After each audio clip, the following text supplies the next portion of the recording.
What's up, Oddities? It's Grim again, bringing you another video, and in this video it's me playing a game while talking over it. Who would have thought?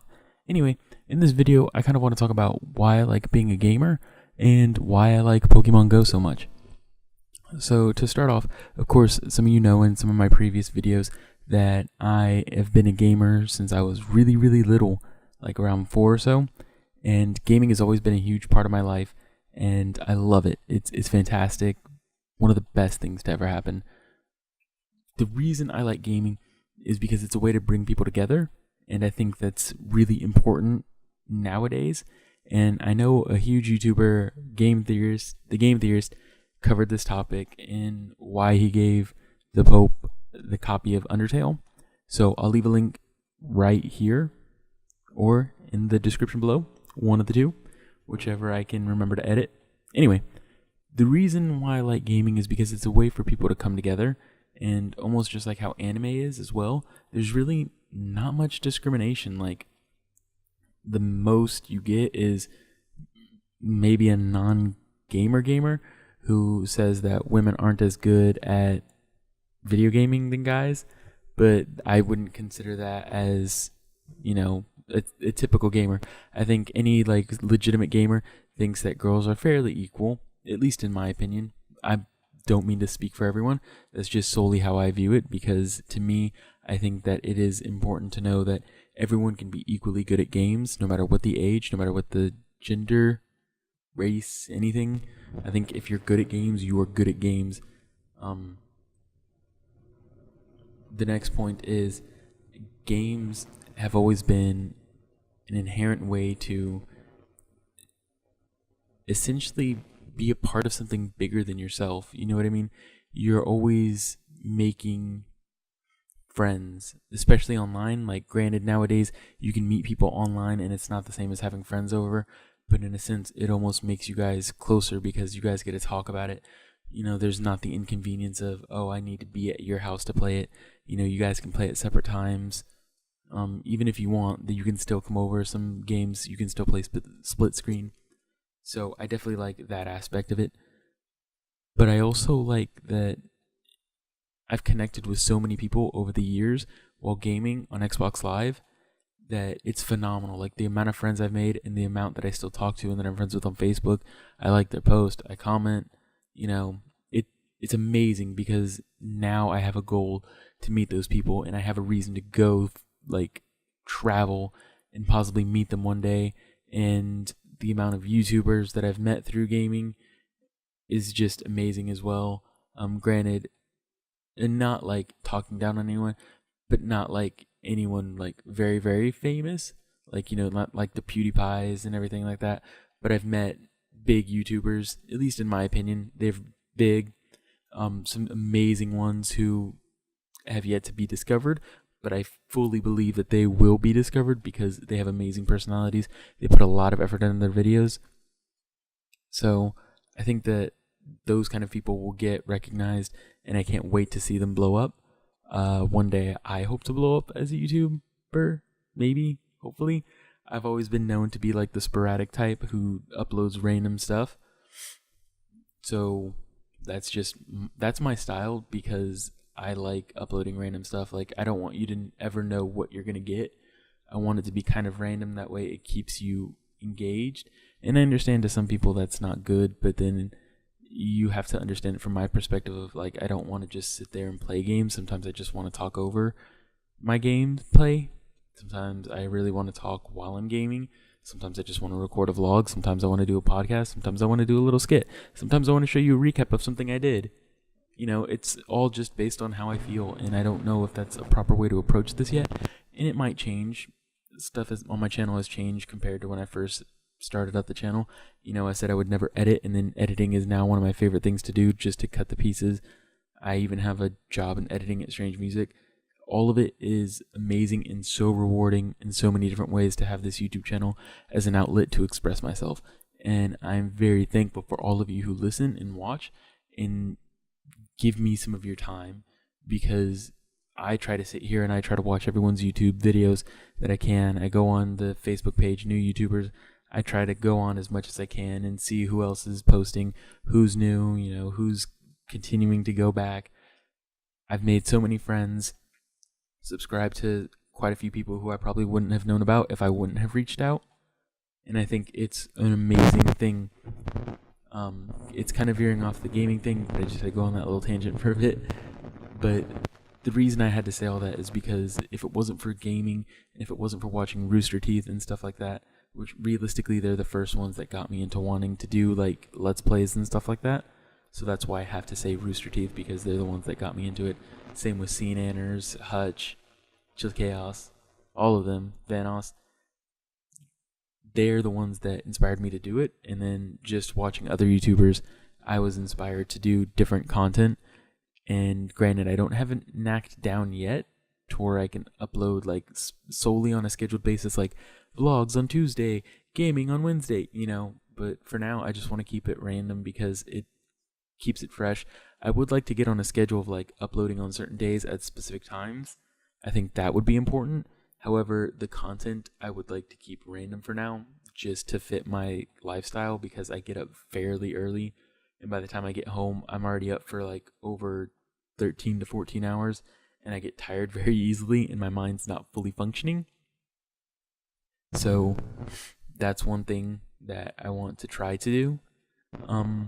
Another thing with the gaming is it really helped me cope in a lot of ways, and I'm so thankful that it's helped me in many, many different facets of my life. I've learned so many different things. I've learned so many different words, I should say, as well. It helped me in school immensely. Another thing is that, oh man, like the waveforms are like so far off on the thing that it's ridiculous. It's hard keeping it at a certain distance of your mouth because I'm holding the microphone now, so it's like shifting in waveforms, so it's gonna get really loud and really soft. Anyway, the thing I like about the thing I like about gaming is that it's taught me a lot how to be a better person, and a lot just in general for knowledge wise. There's a lot of things that games can teach you just morally, because people put themselves into the game. They genuinely try to make themselves better, and through that, they try to make you better as a person. Each game has its own story, and I think it's important to really listen to that story and genuinely take into consideration of how that person is trying to show you what they want to show you. And games are such an amazing and immersive way to almost get you to like listen to a story. It's one thing when I get into my I get into my oh my gosh, I can't say it. I get into arguments with my girlfriend over what's better, books or games. And my logic for games being better is because they're very immersive. You get to be the hero. You get to see the world that they're telling you. But then not only that, you get to, I guess, experience it as from your eyes, because there's so many different ways you can play a game. So many different styles, as people have seen recently. There's pacifist routes, which Matt Pat explained in his, game theory video. But then you also have people who like run and gun, people who try to take stealthy approaches to everything, people who try to do certain challenges while they're playing, people who do speed runs. There's so many different ways to play a game that you can tell the story different ways. There are some games that are designed to be speedrun games. There are some that aren't, but all in all, there's these immersive games that we play, and so many of us are so invested in them that when we have a series of them, almost like the Gears of War, when Gears of War Judgment dropped, oh my god, I could not stand it. Gears of War Judgment was like the worst game in the franchise. I apologize for saying that, or if I do not agree with anyone on it, but I did not like Gears of War Judgment. It's like one that I do not want to discuss because it's so bad. But then you also have other games that touch people. You have so many people who are affected by World of Warcraft, League of Legends, the Assassin's Creed series, and just so many other games. Final Fantasy. I remember when it was big, Phantasy Star Universe. Now you got Grand Theft Auto, you got Fallout. It's all these immersive worlds that people are taking on, that you can play the game how you want, but still follow the rules that are set. But now more and more games are coming out where you get to do what you want and make your own choices. And this almost leads into my talk about Pokemon Go. And one of the things I like about Pokemon Go is that it really makes people socialize. It makes people get to know each other. And I love that about it, because I think video games are so important to bring people together, because realistically, so many people have been posting that, Pokemon Go has been helping out with their social anxiety. It's been helping out with depression because they're getting out and talking more. They're meeting new people. They're making friends, people they never thought. Granted, there's some bad stuff behind it, but realistically, at the core of it, it's a good thing, because it's getting people to exercise, and it's also making people go out and meet new people face to face. And there were plenty of people who have rallied together to meet each other and to catch Pokemon. And it's been an amazing experience to see how video games have traveled across the span of time.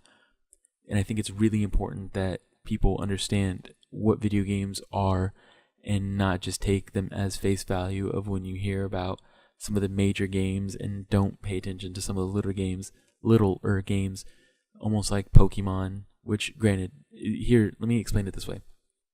Pokemon is not a little game, but it's a little game in the sense of it doesn't reach the amount of people that Pokemon Go has. So like the Omega and Alpha series, granted it was big, but it has not touched the scale of Pokemon Go, where almost everyone has picked it up and is now playing Pokemon Go, catching Pokemon everywhere. You know what I mean? None of the Pokemon games thus far have made it to that caliber of, I guess, notoriety. Is that the right word? I don't know. You get the point, though. But I think it's important to note that the Pokemon Go is doing something that no game has done before, and is bringing people together, exercising them, but also helping them break out of that mold and being like, you know what? I see that person playing it. I'm going to go say hi real quick and see what they got. It's fun. It's nice. It's so heartwarming to see people gaming together. And granted, while people are saying, people are looking at their phones and everything, that's not the real issue, because now we're in a wave of technology. We need to accommodate for the technology.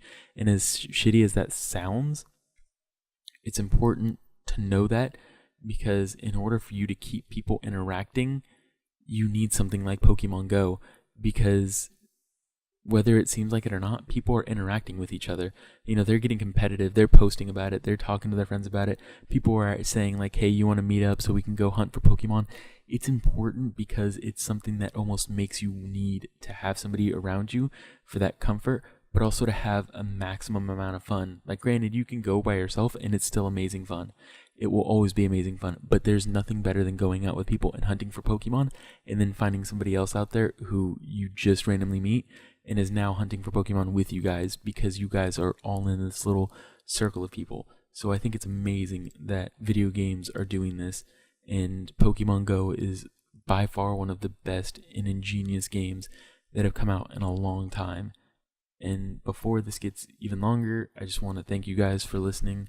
I know it kind of got off topic every now and then, but hopefully if you stuck with me, that's amazing. If not, it's cool. I just had to get this off my chest. And there's going to be a couple more videos where it's just me talking and just B-roll footage. But hey, like I said, I just want to keep it however I want for now and just upload what I want to upload. And some of the stuff I need to get off my chest. Some of the stuff I just want to edit and make a cool video. But yeah, hopefully you guys enjoyed the video. Comment down below what you love about gaming and what's your favorite game. Yeah, that's all I got for you guys today. I hope you guys take care, and hopefully you subscribe, like this video if you thoroughly enjoyed what I said. Also, leave your comments of how you feel about gaming down below as well, because I really want to know how you guys feel about gaming. I want to know, do you like it? Do you think it's good? Do you think it's headed in the wrong direction? Why? You know what I mean? Give me a conversation that we can have, and I might address it in the next video. Or not maybe the next video, because I already know what I'm doing for the next video, but in a future video. Yeah, take care. Nope, you missed it. No, I didn't. Yeah, you did. Did not. Did too. Get away from me.